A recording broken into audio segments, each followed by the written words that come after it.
Le Bénin célèbre cette année 62 ans d'indépendance et en prélude à cette fête, les hauts gradés des forces de défense et de la sécurité béninoises ont ménagé donc leur calendrier pour se rendre disponible. Plus de détails à suivre dans ce journal.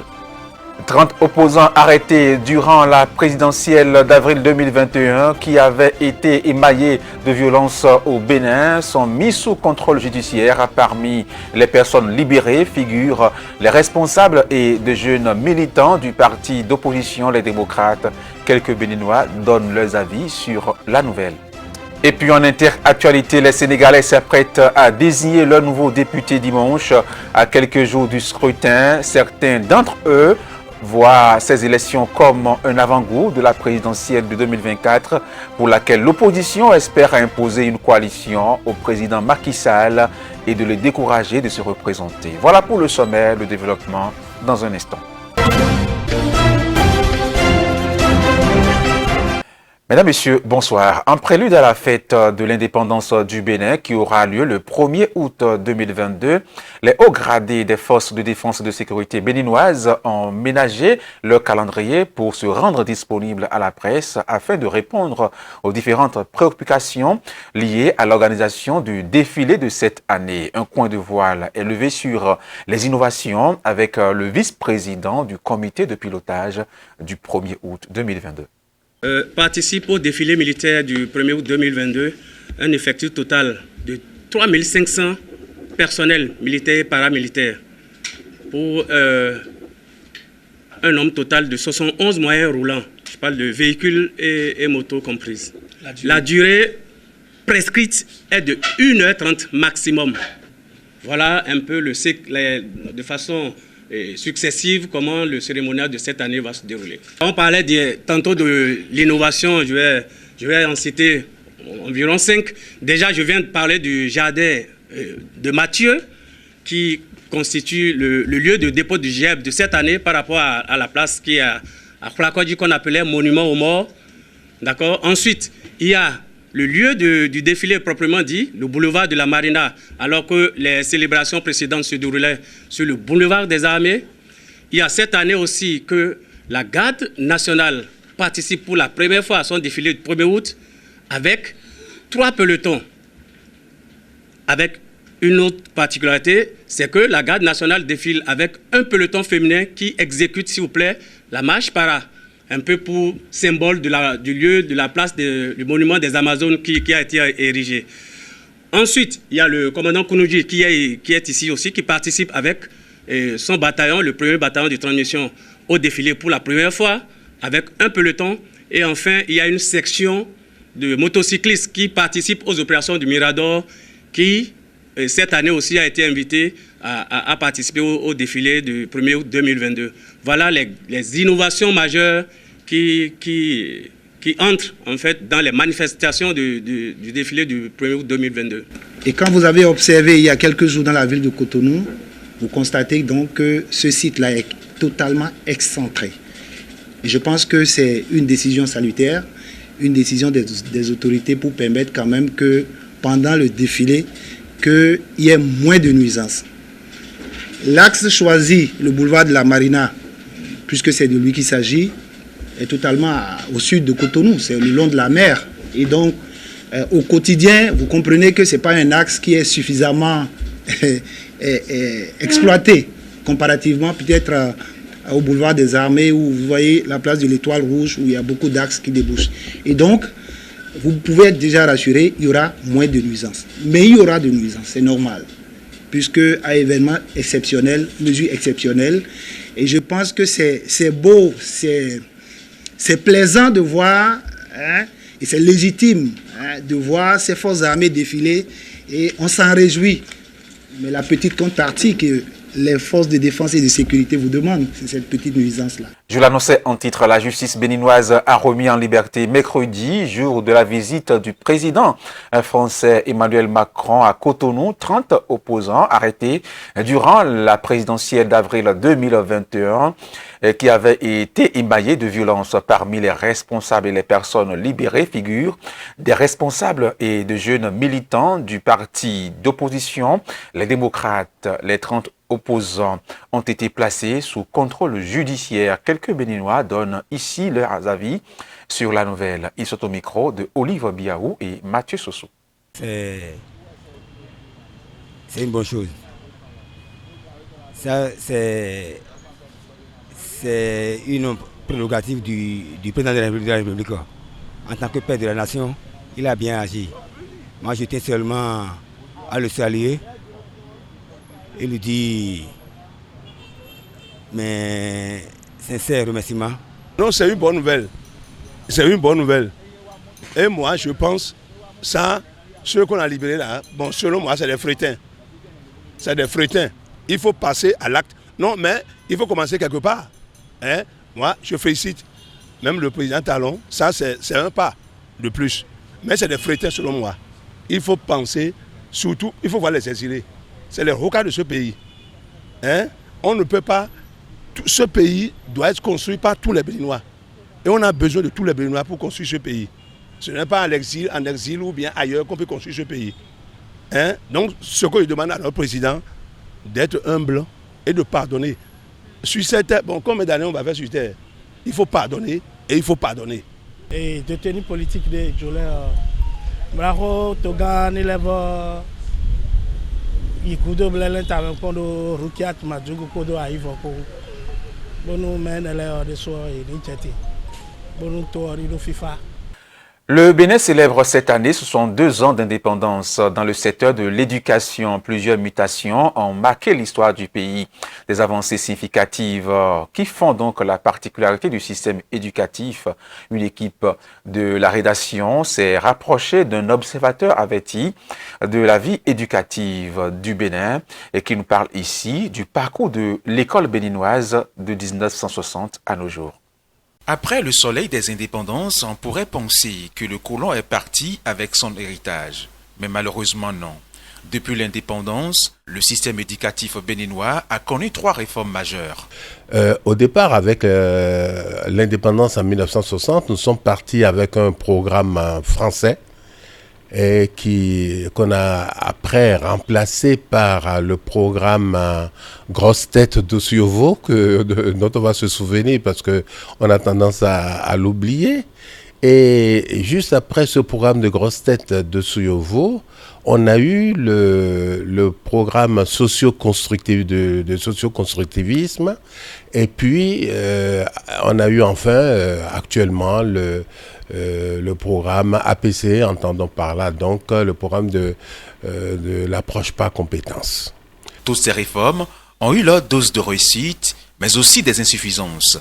Chaque difficulté après avoir lancé le programme montre que on n'a pas fait beaucoup d'études avant de lancer ces programmes-là, ou alors que nous sommes victimes des partenaires financiers et sociaux qui veulent expérimenter un programme et qui commencent par nous avant d'aller ailleurs. Ça, c'est mon point de vue personnel.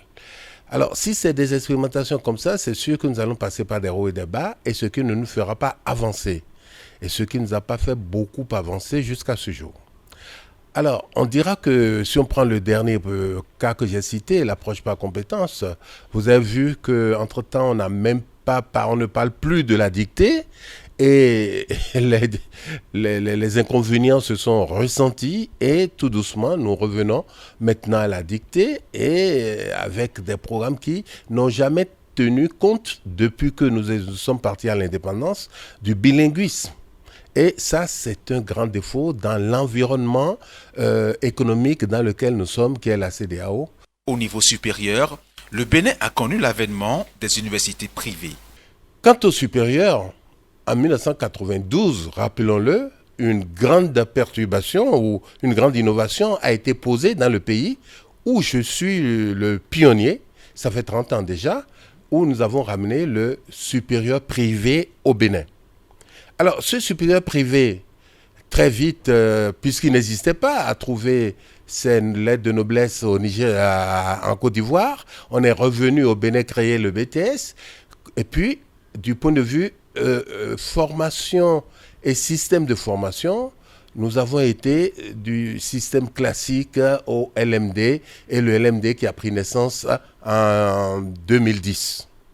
Mais je dirais que celui qui a progressé, ceux qui ont progressé énormément et qui sont encore en avance dans le système du LMD seraient les privés. Actuellement, le gouvernement de la rupture, avec son chef d'État Patrice Talon, a dans son programme d'action mentionné des réformes dans le secteur. Depuis 2016, les concours sont très sérieux à cause de ce que vous savez, à l'avènement de la rupture qui a mis fin justement au concours truqué. Nous savons que désormais, les concours peuvent être des éléments d'évaluation d'efficacité en externe des établissements. Il nous faut nous tourner vers les axes de développement actuels au niveau des formations et des orientations du PAG, qui sont des orientations très importantes. Mais il faudrait quand même qu'on avance vite. Les UEP, on a entendu parler. Mais je peux poser ouvertement la question. À la date d'aujourd'hui, combien d'UEP avons-nous eu? Et si éventuellement la possibilité, avec un contrôle sérieux, était donnée au privé, n'aurions-nous pas eu aussi des UEP? Même si tout n'est pas encore rose, l'on peut nourrir un espoir. Le système éducatif béninois a de beaux jours. Et voilà, et pour être plus complet sur cette actualité de bilan dans le domaine éducatif, bien sûr, pour les 62 ans d'indépendance du Bénin, nous avons en plateau le président du groupe AI, Sarl Gaza, le président également fondateur de l'Université de technologie et de management UATM Gaza Formation. Il est aussi conseiller, représentant donc de tous les EPS au Conseil national de l'éducation du Bénin. C'est lui, Théophane Aïe. Bonsoir, Monsieur le Président. Bonsoir. Comment est-ce que vous allez? Je vais très bien. Et merci de répondre présent à notre invitation. Merci beaucoup pour l'invitation. C'est vrai qu'on a suivi un peu le reportage bilan. C'est vrai, vous êtes aussi en plateau. Il y a forcément de compléments à faire. Oui, on ne peut pas finir de parler des réformes de l'éducation au Bénin en quelques secondes, c'est pas possible. Voilà. Nous avons parlé de tout, il reste encore beaucoup à dire, et encore en studio actuellement, je ne sais pas si on va toujours tout dire, mais on dira l'essentiel. L'essentiel, voilà. Et on pourra donc lancer les pistes de réflexion surtout, pour que les uns et les autres se rappellent qu'il y a des choses encore à faire, ou que les critiques sachent qu'il y a beaucoup qui a été déjà fait, et donc qu'on fasse un petit bilan qui était vraiment utile. Effectivement, nous avons parlé de beaucoup de choses, mais nous n'avons peut-être pas parlé, par exemple, des gouvernances des universités à la date d'aujourd'hui. La gouvernance des universités, qui est une très grande réforme, qui a été assez critiquée au départ, mais adoptée et acceptée par tous, qui est donc le mode de désignation des responsables d'université. Rappelons-le rapidement, c'est qu'au niveau des universités, les recteurs étaient élus par leurs pairs après de vastes campagnes publicitaires ou enfin pour les élections. Et vous comprenez que toute campagne, ça coûte cher. Et à l'issue de ces campagnes-là, on peut être élu et faire du bon travail comme du mauvais. Et lorsque des dépenses sont engagées, et il faut se le dire, c'est dans tout parti politique, on a envie aussi de récupérer aussi ces dépenses-là, ce qui fait que le travail qui est engagé par le recteur élu n'est pas vraiment ce qu'on peut attendre de lui.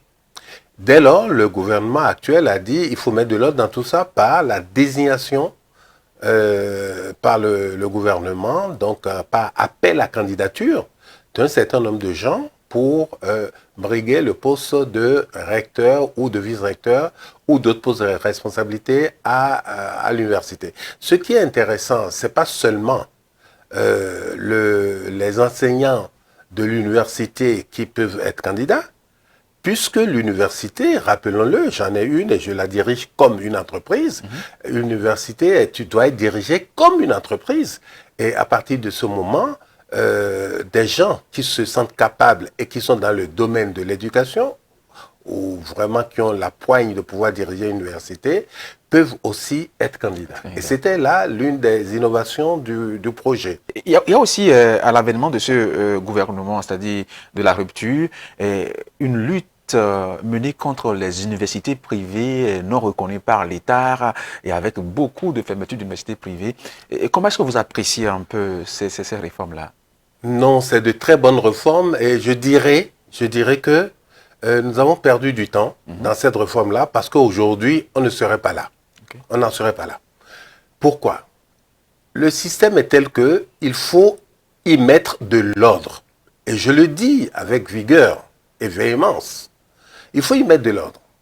Parce que on ne peut pas voir le système de l'éducation au niveau privé comme une manne dans laquelle il faut aller chercher sa richesse. Justement. Quand vous enseignez bien, et vous avez un certain nombre de filières, et vous payez 450 heures à 5 000 francs de l'heure pour une filière multipliée par le nombre de filières, vous avez besoin de dépenser de l'argent. Or, nous n'avons pas souvent assez d'effectifs dans les établissements pour couvrir ça. Et donc, certains s'endettent pour couvrir, et d'autres ne s'endettent pas et ne font pas la quantité d'heures qu'il faut, et forment les gens au rabais. Et à partir de ce moment-là, on a fait le gouvernement a introduit une première mesure pour dire que les coscientures n'équivalaient à rien, et nous l'avons soutenu. Mon association, FGU alors, et d'autres, sont ceux qui ont soutenu le gouvernement pour dire il faut franchement évaluer et dire que qu'on aille aux examens pour voir vraiment qui enseigne et qui n'enseigne pas. Parce que vous ne pouvez pas faire 225 heures et dire vous délivrez le même diplôme que quelqu'un qui a fait 450 heures et que tout le monde soit co-signé. Donc, le gouvernement pense et a pensé à juste titre qu'il signait des diplômes qui n'étaient pas justes. Voilà. Très bien. Donc, nous sommes venus aux examens et on avait 3 mois pour en finir et c'est la grande réforme. Malheureusement, j'ai l'impression que cette grande réforme s'arrête à ce niveau. Et c'est dommage. Vous auriez souhaité qu'on aille plus loin, Parce que quand on crée quelque chose, quand on pose des règles, il faut alors que les règles nous conduisent à des objectifs et à des points. C'est-à-dire quoi? Si nous faisons les examens et qu'on nous donne 3 ans pour pouvoir évoluer et devenir des privés, c'est qu'on doit pouvoir, à partir des 3 années qu'on nous avait données au début, nous évaluer sur les examens, sur des inspections, sur les équipements que nous avons obtenus et dire tel et tel établissement sont sérieux. Ils peuvent alors se conduire, être considérés comme des publics, donc homologués. On a perdu les 3 ans parce que notre ministère, malheureusement, n'a pas sorti les règles qu'il faut pour nous permettre de nous présenter à l'homologation. Et nous avons perdu 3 ans. Or, dans ces règles, nous savons aussi qu'il faut déjà passer par l'agrément. Nous avons mis 3 ans à aller à à l'obtention de nos premiers agréments. Quand est-ce que vous voulez qu'on aille alors à l'homologation pour devenir comme les privés? Cette réforme a traîné. Elle a franchement traîné. Donc, aujourd'hui, comme on a dit qu'il faut cette réforme pour mettre de l'ordre dans la formation et dans l'ensemble de ce que nous faisons, ma foi, il faudrait que nous retrouvons très vite les guides d'usagers qui pourront nous dire voilà ce qu'il faut pour aller à l'homologation et surtout se baser sur les examens qui sont devenus pérennes pour nous classer. Et ça, je vous en parle parce que c'est très très important. Si nous n'avons pas ce qu'on appelle une échelle de valeur pour dire sur cette échelle-là de 1 à 10, telle école est bien parce qu'il a eu 80% pendant 3 ans à un examen, on ne peut classer personne. Tout le monde ira à l'examen. Il faut apprécier les efforts. Et les efforts ne sont appréciés que dans les résultats de nos apprenants. Et ces résultats de nos apprenants, comme je vous l'ai dit tantôt, lorsque les concours deviennent sérieux, peuvent s'apprécier au niveau national comme au niveau international. Lorsqu'on fait un concours au niveau béninois et on prend le concours, on retrouve les origines des étudiants qui sont des postulants qui sont retenus, vous allez comprendre que le public travaille beaucoup au niveau, le privé, je répète bien, le privé travaille beaucoup au Bénin parce que dans ces classements, je vous le confirme, nous plaçons en tête. Vous vous imposez. Nous nous imposons. Et l'autre volet qu'on va aborder avec vous rapidement dans ce journal, c'est bel et bien le volet énergie. En 62 ans d'indépendance, le Bénin a évolué. On a passé des délestages, des coupures intermittentes. Aujourd'hui, on sent une stabilité de l'énergie électrique au Bénin avec l'avènement du soleil et tout ce qui va avec. En tant qu'observateur averti de la chose également, comment est-ce que vous trouvez un peu ces évolutions, cette évolution-là qu'a connue le Bénin? Alors, je crois qu'il faut déjà remercier pour la disparition ou la quasi-disparition des délestages, qui est quand même une chose formidable. Donc, déjà, c'est un effort terrible qu'il faut saluer. Deuxièmement, nous avons passé de l'indépendance à ce jour beaucoup de temps à acheter des vieilleries, je dis bien, des vieilleries en Europe, des centrales désuètes, que les gens ont laissé, c'est ça que nous allons prendre pour les implanter. Et nous avons fait tout ceci sans jamais étudier ni prévoir que le prix du carburant à la longue va se faire sentir. Et ça, c'est une très mauvaise chose. On ne gouverne pas comme ça. Quand on gouverne, on essaye de résoudre les problèmes actuels et on réfléchit aux problèmes au futur. Et je pense que le deuxième point qu'on donnera au gouvernement actuel, c'est d'avoir mis à jour les vieilleries que nous avons. Le ministre l'appelait musée. Les musées. Voilà. Je vous cite notre Maria Gleta. Voilà. C'est dommage que ça porte ce nom-là. Et donc, vous avez vu cette centrale-là qui, aujourd'hui, répond à quelque chose d'autre. Mais tout en faisant ça, en renforçant ce que nous avons déjà acquis, le gouvernement a essayé déjà d'avoir une vision dans le futur en se penchant énormément vers les énergies renouvelables et surtout dans le photovoltaïque. Rappelons tout de suite que ces énergies renouvelables, il y en a de plusieurs sortes et que le photovoltaïque de loin est ce qui peut être le plus intéressant et le plus individuel pour nous, mais aussi l'énergie solaire thermique a son poids dans le développement d'un pays comme le nôtre et qui d'ailleurs au départ du point de vue investissement n'aura pas beaucoup de moyens pour aller directement dans plein de panneaux solaires. Ça c'est le premier point.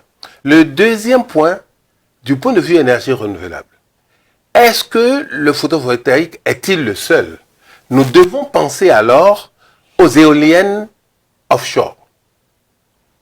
Et en pensant aux éoliennes offshore, des problèmes de bruit et autres, nous n'avons pas pour que des écologistes et puis les défenseurs de la nature et autres viennent nous condamner puisque nous sommes loin de la mer. À partir de ce moment-là, et puis c'est au-dessus de la mer que nous avons les plus forts vents. Nous devons y penser. Et troisièmement, surtout à cause de ce qui se passe à la date d'aujourd'hui, la guerre de la Russie avec l'Ukraine, voilà, qui met des grands pays occidentaux totalement en difficulté. Et je dis que c'est des pays qui n'ont pas pu avoir ce que je recommandais tout à l'heure, c'est-à-dire cette prévision dans le futur pour dire qu'est-ce que nous allons devenir si ceci était cela. Non, ils savent que l'industrie chez eux et partout repose sur l'énergie. Vous voulez faire de l'acier, il vous faut de l'énergie pour fondre de l'acier. Vous voulez faire n'importe quoi, des engrais, il vous faut énormément d'énergie. Mais on se contente de ce qui est facile et à côté. Et on n'a pas pensé à l'avenir ni à l'indépendance. C'est vrai qu'au moins eux, ils pensent à l'indépendance dans certains domaines. Mais nous aussi, dès à présent, s'il faut prendre notre indépendance réellement, c'est à partir d'aujourd'hui qu'il faut la prendre. Il faut la prendre sur, et dans les domaines surtout, qui nous le permettent. Exemple, l'énergie. Nous devons partir là-dessus. Et si nous devons partir là-dessus, le troisième volet de développement, nous avons dit, il faut penser à l'énergie, au gaz.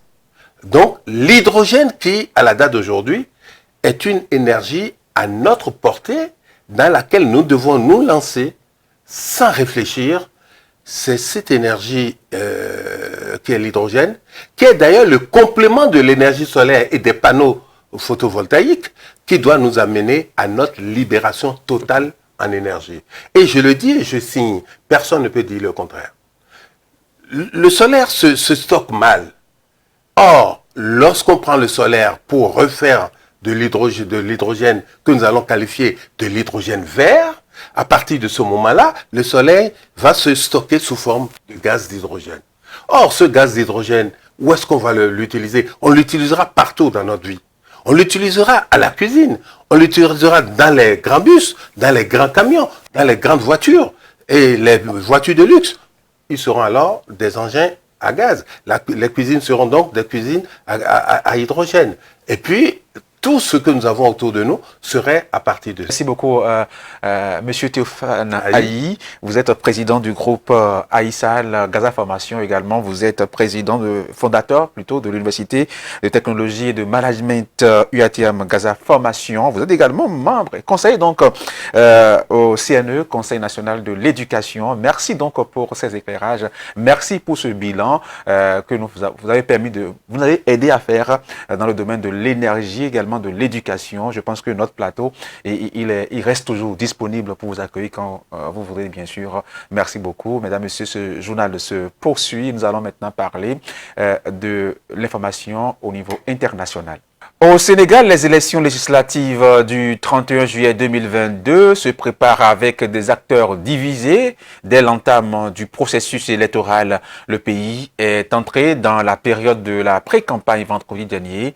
On retient donc son souffle. Reportage. Les Sénégalais s'apprêtent à désigner leur nouveau député dimanche. À quelques jours du scrutin, certains voient ces élections comme un avant-goût de la présidentielle de 2024, pour laquelle l'opposition espère imposer une cohabitation au président Macky Sall et le décourager de se représenter. Oui, en tant que citoyens sénégalais, ce que nous attendons, c'est une assemblée de rupture, une assemblée nationale qui joue pleinement son rôle de contrôle du gouvernement. Le Sénégalais est obligé de faire face et de donner son point de vue à l'histoire. L'histoire, c'est quoi? C'est aujourd'hui, effectivement, prôner effectivement le changement. Le changement par rapport à quoi? Le changement par rapport à l'Assemblée nationale. Il nous faut aujourd'hui une cohabitation. Et cette cohabitation permettra effectivement à l'exécutif de travailler en symbiose avec l'opposition pour que le Sénégal puisse avancer. Tout comme Ousmane Sonko, plusieurs figures de l'opposition ont dû renoncer à se présenter aux élections pour invalidation de leur liste. Ils accusent le président d'avoir tenté d'écarter ses adversaires. On voit que le président Macky Sall cherche à écarter tous ses potentiels opposants. On craint que s'il a la majorité à l'Assemblée nationale, il tentera de faire un troisième mandat. Les Sénégalais ne sont pas dupes, ils en sont conscients. Il faut que cette nouvelle Assemblée fasse des réformes constitutionnelles. Il y a des débats que les députés doivent définitivement trancher. La question sur la limitation des mandats doit être élucidée. Celle de la violence qui sévit au sein du milieu politique doit également être traitée. Et il faut que les députés assurent l'indépendance de la population pour qu'elle puisse avoir l'autorisation de faire des manifestations sans aucune entrave. La campagne électorale s'achèvera vendredi soir après 21 jours de rassemblements et meetings. Dimanche, 7 millions d'électeurs sont attendus dans les bureaux de vote. Et c'est tout, mesdames, messieurs, pour cette session d'information sur Speedline Télévision. Merci de l'avoir suivi. Portez-vous bien et passez un très bon week-end.